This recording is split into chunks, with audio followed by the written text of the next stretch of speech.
For a writer who had spent much of his life hiding from death threats, this was a horrifying twist. Oh my God! Salman Rushdie stabbed. Oh my God!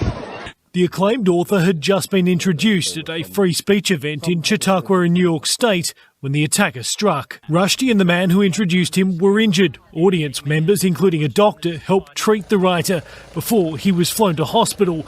The news is not good, his agent wrote. Salman will likely lose one eye. The nerves in his arm were severed and his liver was stabbed and damaged.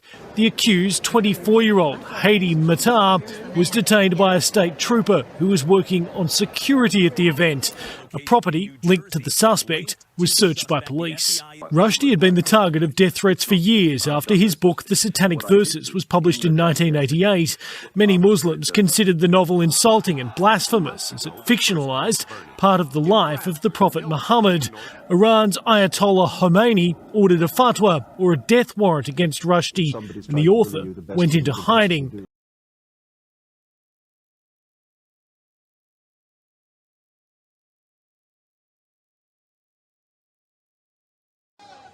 A peaceful end to an hours-long hostage crisis in the heart of the Lebanese capital.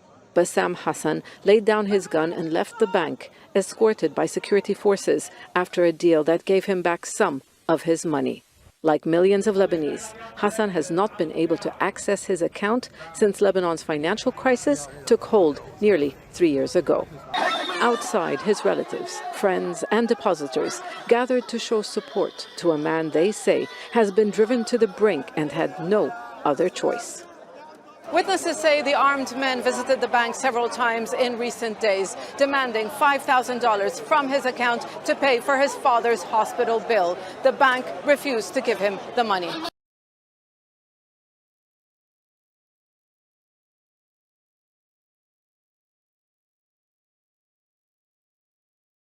12 people have been killed in a mass shooting in the southeastern European country of Montenegro, including the gunman and 2 children. Police say the attacker is a 34-year-old man who used a hunting rifle to first shoot the children, aged 8 and 11, and their mother. It's believed they lived as tenants in the house. The man then walked into the street to shoot people at random. At least 6 others have been injured.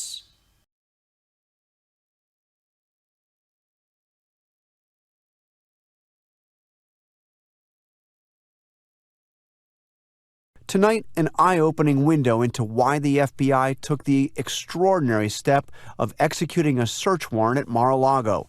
A federal judge unsealing the warrant, making it public, along with an accounting of what federal agents seized from former President Trump's property.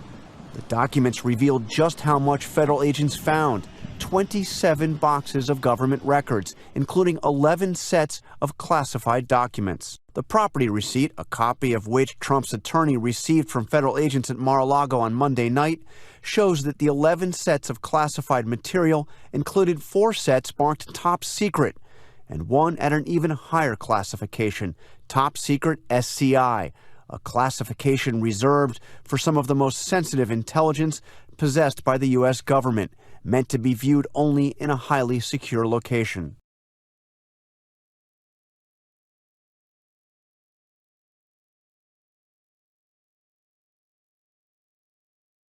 Germany announced Friday it was suspending its participation in a UN peacekeeping mission in Mali after the West African nation refused to grant a civilian aircraft carrying German troops permission to use its airspace.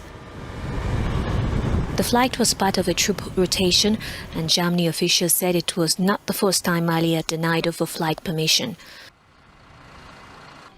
Germany's defense minister alleged a Malian counterpart had not adhered to agreement.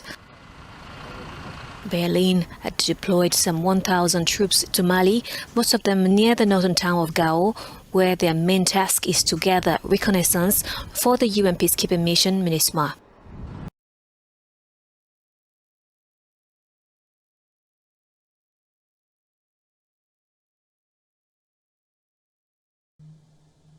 Worrying scenes from Poland's Oder River, where tons of dead fish have been hauled out of the water.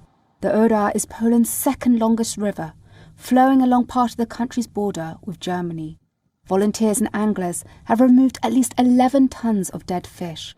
Officials are warning people not to enter the water or eat the fish, while the Polish government has pledged to investigate possible contamination. Poland's environmental authorities have notified prosecutors about potential contamination of the river, and the country's prime minister has vowed to punish those responsible.